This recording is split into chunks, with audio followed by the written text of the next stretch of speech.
Olá, gente, tudo bem?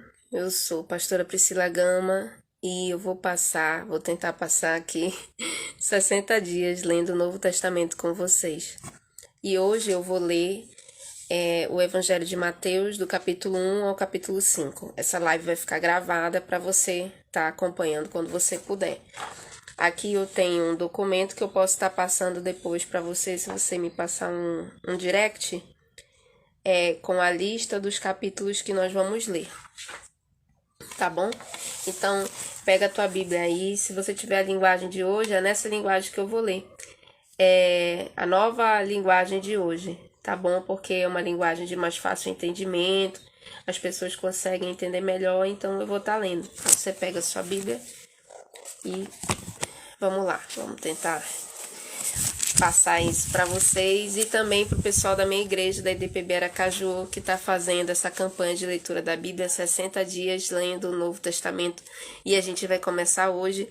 Que dia maravilhoso para começar, dia 31 de outubro, dia da Reforma Protestante. Vamos ler a Bíblia. Mateus, capítulo 1. Vamos lá? Os antepassados de Jesus Cristo. Esta é a lista dos antepassados de Jesus Cristo, descendente de Davi, que era descendente de Abraão.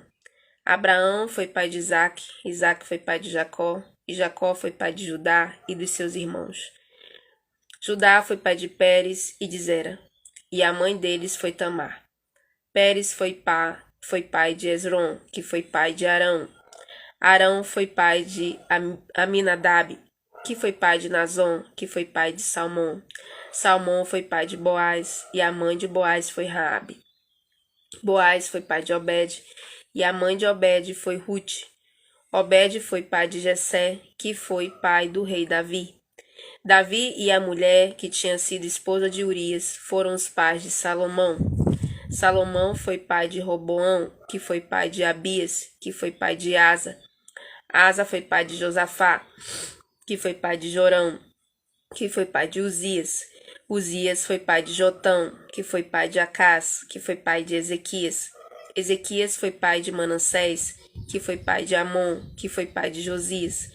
Josias foi pai de Jeconias e dos seus irmãos, no tempo em que os israelitas foram levados como prisioneiros para a Babilônia.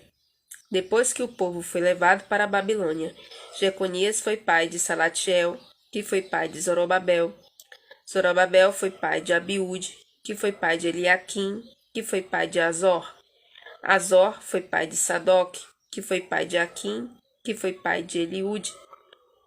Eliúde foi pai de Eleazar, que foi pai de Matã, que foi pai de Jacó. Jacó foi pai de José, marido de Maria, e ela foi a mãe de Jesus, chamado Messias. Assim, houve 14 gerações desde Abraão até Davi, e 14 desde Davi até que os israelitas foram levados para a Babilônia. Daí até o nascimento do Messias, também houve 14 gerações. O nascimento de Jesus Cristo. O nascimento de Jesus Cristo foi assim. Maria, a sua mãe, ia casar com José, mas antes do casamento ela ficou grávida pelo Espírito Santo. José, com quem Maria ia casar, era um homem que sempre fazia o que era direito. Ele não queria difamar Maria, e por isso resolveu desmanchar o contrato de casamento sem ninguém saber. Enquanto José estava pensando nisso, o anjo do Senhor apareceu a ele num sonho e disse: José, descendente de Davi, não tenha medo de receber Maria como sua esposa, pois ela está grávida pelo Espírito Santo. Ele terá um menino e você porá nele o nome de Jesus, pois ele salvará o seu povo dos pecados deles. Tudo isso aconteceu para se cumprir o que o Senhor tinha dito por meio do profeta. A virgem ficará grávida e terá um filho que receberá o nome de Emanuel. Emanuel quer dizer Deus está conosco. Quando José acordou, fez o que o anjo do Senhor havia mandado e casou com Maria. Porém, não teve relações com ela até que a criança nasceu. E José pôs no menino o nome de Jesus. Jesus nasceu na cidade de Belém, na região da Judéia, quando Herodes era rei da terra de Israel. Lembrando, eu estou lendo Mateus capítulo 2 agora, tá? Nesse tempo, alguns homens que estudavam as estrelas vieram do Oriente e chegavam a Jerusalém. Eles perguntaram: Onde está o menino que nasceu para ser o rei dos judeus? Nós vimos a estrela dele no Oriente e viemos adorá-lo. Quando o rei Herodes soube disso, ficou muito preocupado e todo o povo de Jerusalém também ficou. Então Herodes reuniu os chefes dos sacerdotes e os mestres da lei e perguntou onde devia nascer o Messias.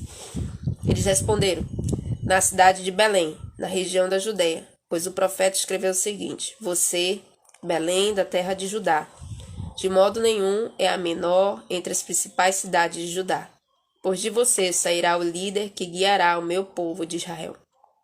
Então, Herodes chamou os visitantes do Oriente para uma reunião secreta e perguntou qual o tempo exato em que a estrela havia aparecido, e eles disseram.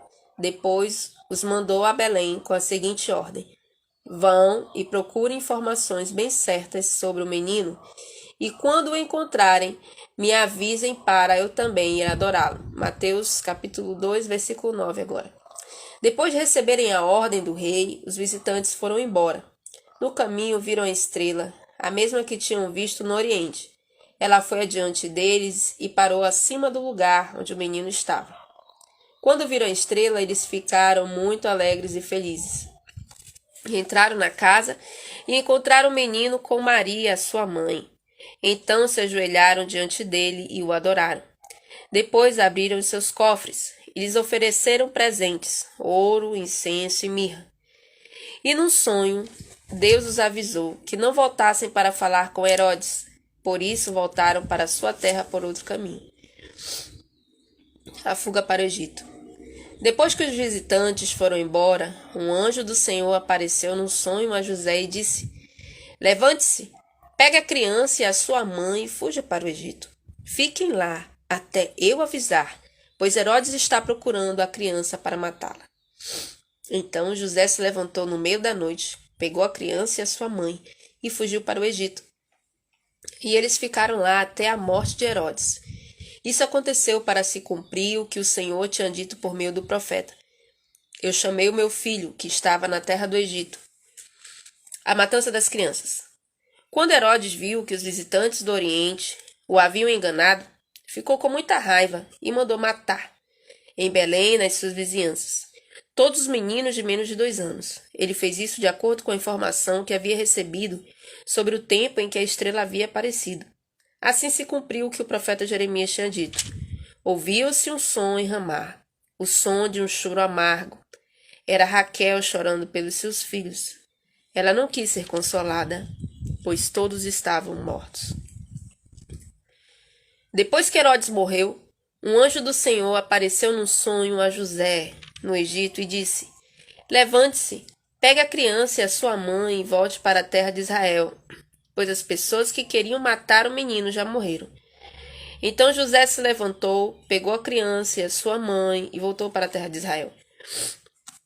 Mas quando ficou sabendo que Arquelau, filho do rei Herodes, estava governando a Judéia no lugar de seu pai, teve medo de ir morar lá. Depois de receber num sonho mais instruções, José foi para a região da Galiléia e ficou morando numa cidade chamada Nazaré. Isso aconteceu para se cumprir o que os profetas tinham dito. O Messias será chamado de Nazareno.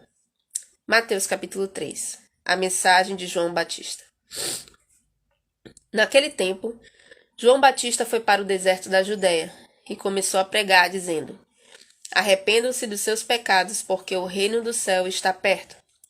A respeito de João, o profeta Isaías tinha escrito o seguinte: Alguém está gritando no deserto: Preparem o caminho para o Senhor passar. Abram estradas retas para ele. João usava uma roupa feita de pelos de camelo e um cinto de couro, e comia gafanhotos e mel do mato. Os moradores de Jerusalém, da região da Judéia e de todos os lugares em volta do Rio Jordão iam ouvi-lo. Eles confessavam os seus pecados e João os batizava no Rio Jordão. Quando João viu que muitos fariseus e saduceus vinham para serem batizados por ele, disse: Ninhada de cobras venenosas, quem disse que vocês escaparão do terrível castigo que Deus vai mandar? Façam coisas que mostrem que vocês se arrependeram. dos seus pecados. E não digam uns aos outros: Abraão é nosso antepassado. Pois eu afirmo a vocês que até destas pedras Deus pode fazer descendente de Abraão. Eu vou parar aqui um pouquinho e vou pegar uma água para eu beber. Sai daí não.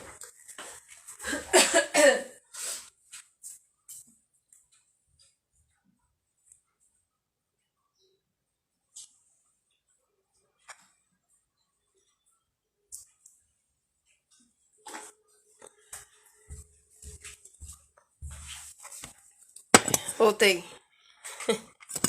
Não sei quem é que tá online aqui. Vou pegar água, tô meio gripada. Vamos lá. Então, Mateus capítulo 3, versículo 8, eu vou ler novamente. Façam coisas que mostram que vocês se arrependeram dos seus pecados. E não digam uns aos outros: Abraão é nosso antepassado. Pois eu afirmo a vocês que até destas pedras Deus pode fazer descendentes de Abraão. O machado já está pronto para cortar as árvores pela raiz. Toda árvore que não dá frutas boas será cortada e jogada no fogo.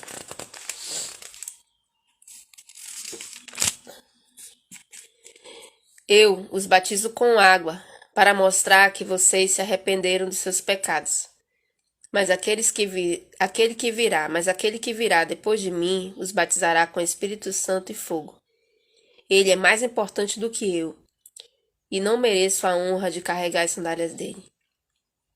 Com a pá que tem na mão, ele vai separar o trigo da palha.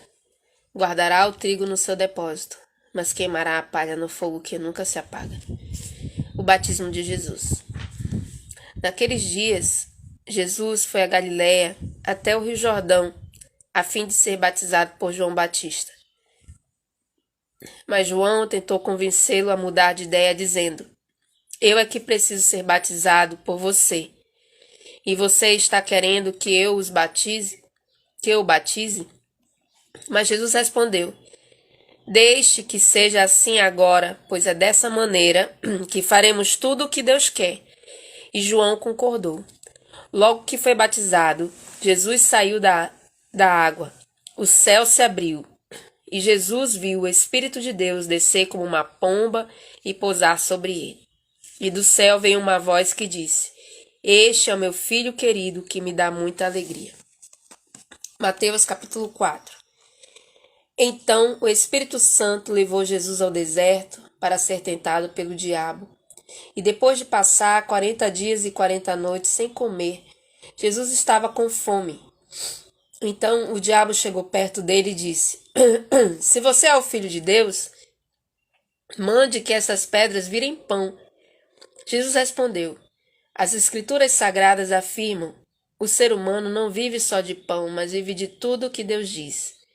Em seguida, o diabo levou Jesus até Jerusalém, a cidade santa, e o colocou no lugar mais alto do templo. Então disse: Se você é o Filho de Deus, jogue-se daqui, pois as Escrituras Sagradas afirmam: Deus mandará que os seus anjos cuidem de você.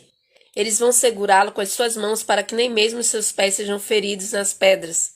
E Jesus respondeu: Mas as Escrituras Sagradas também dizem: Não ponha à prova o Senhor seu Deus.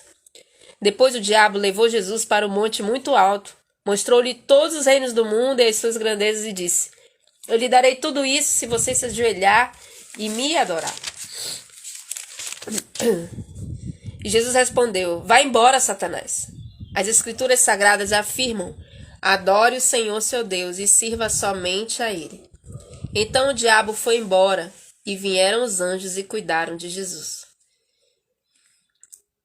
Quando Jesus soube que João tinha sido preso, foi para a região da Galiléia.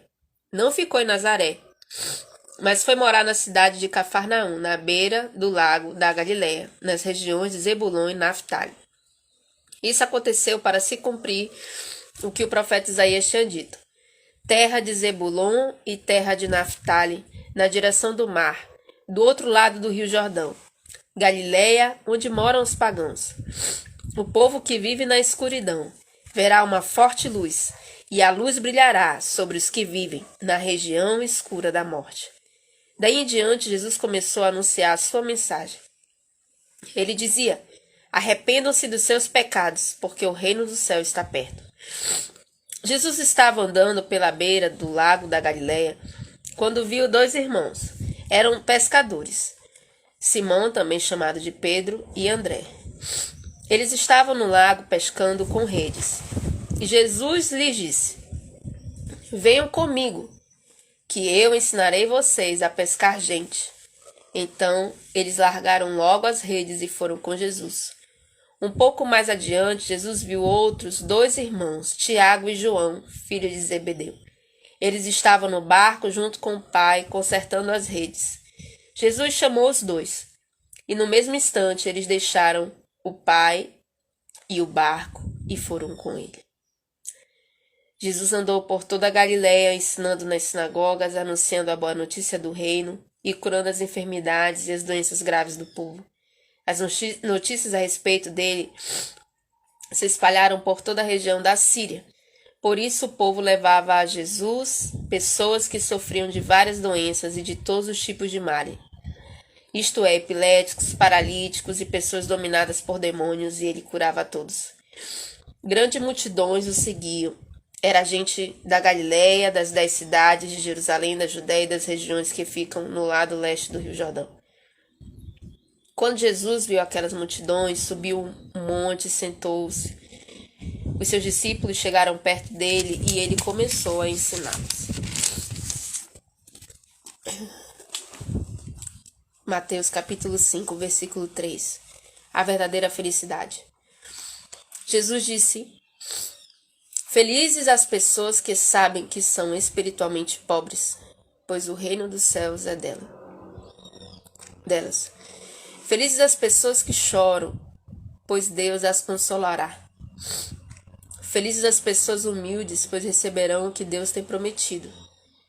Felizes as pessoas que têm fome e sede de fazer a vontade de Deus, pois Ele as deixará completamente satisfeitas.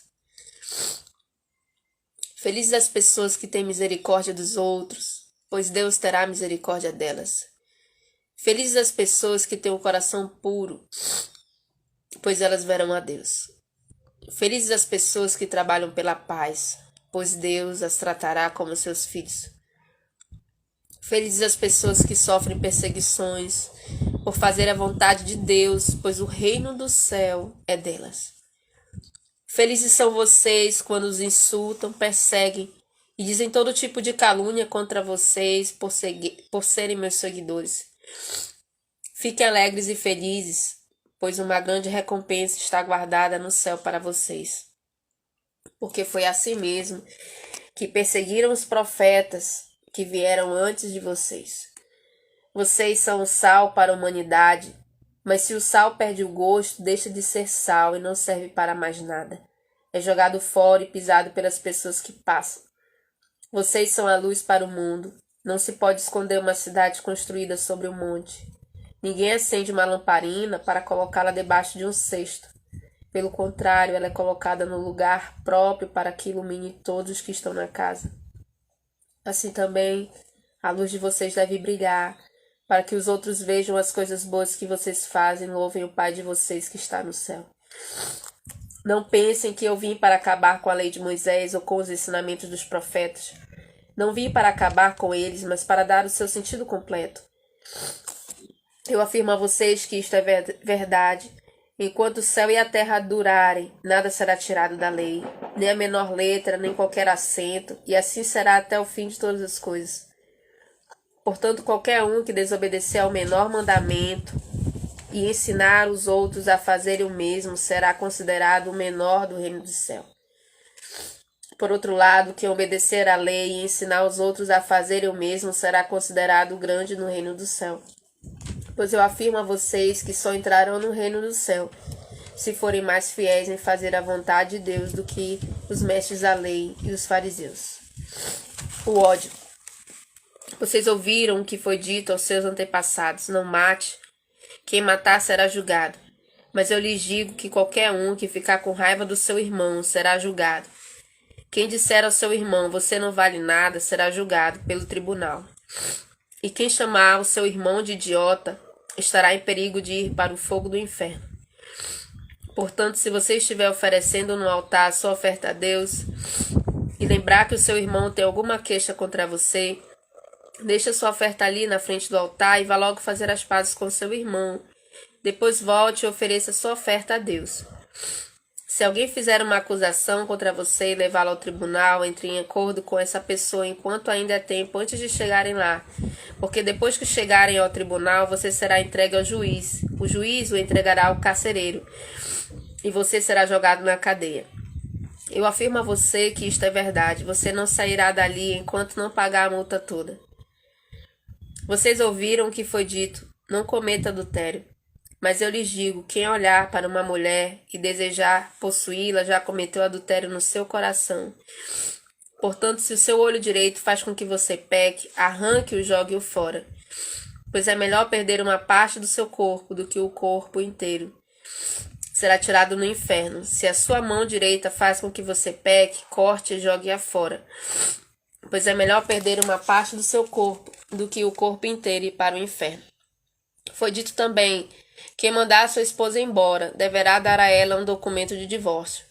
Mas eu lhes digo, todo homem que mandar sua esposa embora, a não ser em caso de adultério, será culpado de fazer com que ela se torne adúltera se ela casar de novo. E o homem que casar com ela também cometerá adultério. Vocês ouviram o que foi dito aos seus antepassados: não quebre a sua promessa, mas cumpra o que você jurou ao Senhor que ia fazer. Mas eu lhes digo, não jurem de jeito nenhum, não jurem pelo céu, pois é o trono de Deus, nem pela terra, pois é o estrado onde ele descansa os seus pés, nem por Jerusalém, pois é a cidade do grande rei. Não jurem nem mesmo pela sua cabeça, pois vocês não podem fazer com que um só fio dos seus cabelos fique branco ou preto. Que o sim de vocês seja sim e o não, não. Pois qualquer coisa a mais que disserem vem do maligno. Vocês ouviram o que foi dito, olho por olho, dente por dente. Mas eu lhes digo, não se vinguem dos que fazem mal a vocês. Se alguém lhe der um tapa na cara, vire o outro lado para ele bater também. Se alguém processar você para tomar a sua túnica, deixe que leve também a capa. Se um dos soldados estrangeiros forçá-lo a carregar uma carga um quilômetro, carregue a 2 quilômetros. Se alguém lhe pedir alguma coisa, dê. E se alguém lhe pedir emprestado, empreste. Vocês ouviram o que foi dito: ame os seus inimigos e odeie os seus Ame os seus amigos e odeie os seus inimigos. Mas eu lhes digo: amem os seus inimigos e orem pelos que perseguem vocês, para que vocês se tornem filhos do Pai de vocês, que está no céu. Porque ele faz com que o sol brilhe sobre os bons e sobre os maus, e dá chuva tanto para os que fazem o bem, como para os que fazem o mal. Se vocês amam somente aqueles que os amam, por que esperam que Deus lhes dê alguma recompensa? Até os cobradores de impostos amam as pessoas que os amam. Se vocês falam somente com os seus amigos, o que é que estão fazendo demais? Até os pagãos fazem isso. Portanto, sejam perfeitos, assim como é perfeito o Pai de vocês que está no céu. Amém? Nós acabamos de ler Mateus, do capítulo 1 ao capítulo 5. Amanhã nós estaremos lendo Mateus, do capítulo 6 ao capítulo 9. Nós temos aqui o PDF pronto e nós já vamos aqui, riscar o que foi lido hoje, certo? Para você que vai acompanhar essa leitura, para você que quer o PDF, fala comigo, deixa uma mensagem, um comentário. Essa live vai ficar gravada e nós agradecemos. Eu quero agradecer você e espero que você consiga ler o Novo Testamento em 60 dias comigo. Vamos orar. Senhor Deus, obrigado, Pai, por essa leitura. Abençoa cada pessoa, Pai, que decidiu hoje começar a ler o Novo Testamento e que até o final do ano, Senhor, que faltam poucos meses, falta 2 meses praticamente, que nós possamos, Senhor, ler o Novo Testamento e começar uma nova história na nossa vida, ter experiências novas, ter a ativação da nossa fé, em nome de Jesus. Amém. Amém. Tchau, gente.